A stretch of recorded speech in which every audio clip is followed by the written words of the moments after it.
One of the joys of being married is that over time, being married with someone, living with someone, you learn all the ins and outs of how best to get on their nerves. And I found that one thing I can do that never fails to either weird out or annoy the hell out of my wife is just making these little old lady sounds whenever I'm in any kind of pain. So like if I get out of bed in the morning and my back is hurting, I'll just go, oh, and it drives her nuts. I love it.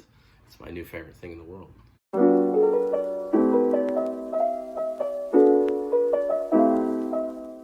Welcome to Rumble Book Club. I'm your host, Michael Hernandez, and this is the show where a normal guy like me can talk about interesting books I've read, old and new, good and bad. So if you like the show, you like the books that I talk about, or hey, maybe you just like making weird old lady noises too to annoy your wife, you've come to the right place, my friend. You can follow us on Twitter, TikTok, Parler, and now Getter, or you can subscribe right down below on Rumble and YouTube. But more importantly, be a part of the conversation. Let me know what you think about the books. Like and subscribe and share. Be a part of the conversation. Let me know if there's any books you want me to cover, and I might even give you a shout out for a good comment. Now today we're going to take a look at a really exciting book, at least exciting for me, a book that I really enjoyed. It's been a while since we've done one of Thomas Sowell's books. Today we're going to take a look at A Conflict of Visions, an oldie but a goodie by Thomas Sowell. Now, this book is an overview of why Western civilization is so polarized. Sowell makes the case that the world is broken up into two predominant views that cause us to generally talk past each other when we have disagreements politically, primarily, because we have two different fundamental beliefs about humanity altogether. Now let's get down to rating the book. So we're going to start off with the aesthetics, how it looks, how it feels, how it pops off the shelf, then getting into the readability, how much it tries your mind intellectually, but also physically, if the book is easy on the eyes or if it's kind of close-knit and kind of difficult physically to read. I think finally getting into the meat and potatoes, the content, what information or story you're actually getting between the covers. Now let's start off with the easy one, the aesthetics. This is typical Sowell right here. This is very plain cover, dominant title with a brief subtitle and his name here. He gets right to the point, no fluff, very, very plain and simple. What you see is what you get. He lets his work really, and his name speak for itself. I absolutely love it. Never have a complaint with the Thomas Sowell cover. Perfect score, 10 out of 10. Now, let's take a look at the readability. Sowell goes really deep into his descriptive language in order to clarify what he means by each label that he gives. So this makes it absolutely impossible for anyone to accuse him of overgeneralization or trying to pigeonhole any particular person into a very specific category that they don't belong, which is good. Unfortunately, what it also means is an absolute nightmare at times if you're someone that's trying to follow along at first, especially if you have no experience reading Sowell at all.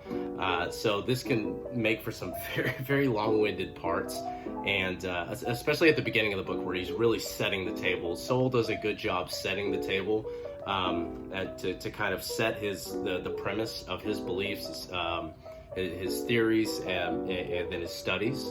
So a lot of the early chapters of every Sowell book is him kind of getting his ducks in a row to make sure that we're very clear on the terms, which is what you should do when you're trying to set an argument. But again, for this book in particular, it's very, very deep because he's getting into like actual foundational beliefs of people in society. Physically, though, the book has very clear text on cream pages, so it's very, very straightforward there. Good margins, good paragraph breaks. So in the very least, it's easy on the eyes, even if it's kind of rough on the brain if you're a dummy like me. So as far as the readability goes, not a bad score, but definitely a more challenging one, 6 out of 10. Now we're going to get into the content. So Thomas Sowell makes a compelling case that most of society is broken down into two relative subgroups, which he uses the terms constrained vision and unconstrained vision to describe. According to Sowell, a rough description of the terms is that those with the constrained vision believe mankind is inherently flawed, and that because of this fundamental fact, no governmental or elite measures can give solutions to societal problems. They can only give trade-offs with higher advantages than disadvantages. There's no such thing as government being able to issue this edict, this law, and to address a problem and have it be outright fixed. according to Sowell, because we are flawed, because human beings have a fundamental flaw in how we operate. You can take that religiously or non-religiously. The bottom line is we're unable to present a boilerplate solution to a problem. There's always going to be downsides to everything we decide, which means that every decision that we come up with has to be structured around the belief that there's going to be pitfalls, there's going to be winners and losers. It's more of deciding how those winners and losers in society are picked, either by merit or by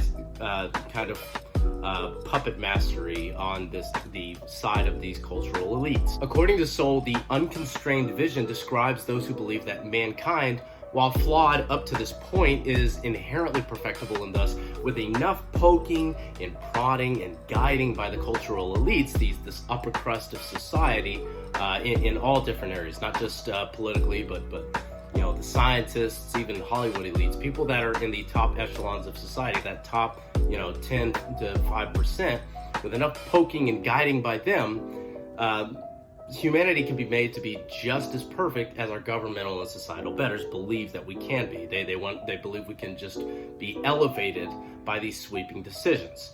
And I think it's a very helpful and very clarifying way to describe society, and Sowell does a great job also showing the pitfalls that such solution building can bring, while also giving some benefit to those beliefs that have a somewhat hybrid model. So he does say that while we tend to think of, for instance, the belief of Marxism, well, you would think to just kind of pigeonhole that into the unconstrained vision, this belief that we can reach a societal perfection. He kind of goes in depth into what Marxism is and how it's actually kind of a hybrid between the two beliefs. Now, me personally, I kind of lean more towards that constrained vision of society, the belief that mankind is inherently flawed. I think that's actually more of a Catholic vision, that mankind is inherently flawed. Although the Catholic model has the belief that human beings are perfectible just in the afterlife, not in this world. We will never be perfectible in this world. So I kind of like that, reading this as a Catholic and seeing kind of where that unconstrained vision can be applied, just not of this earth. So I found that pretty interesting.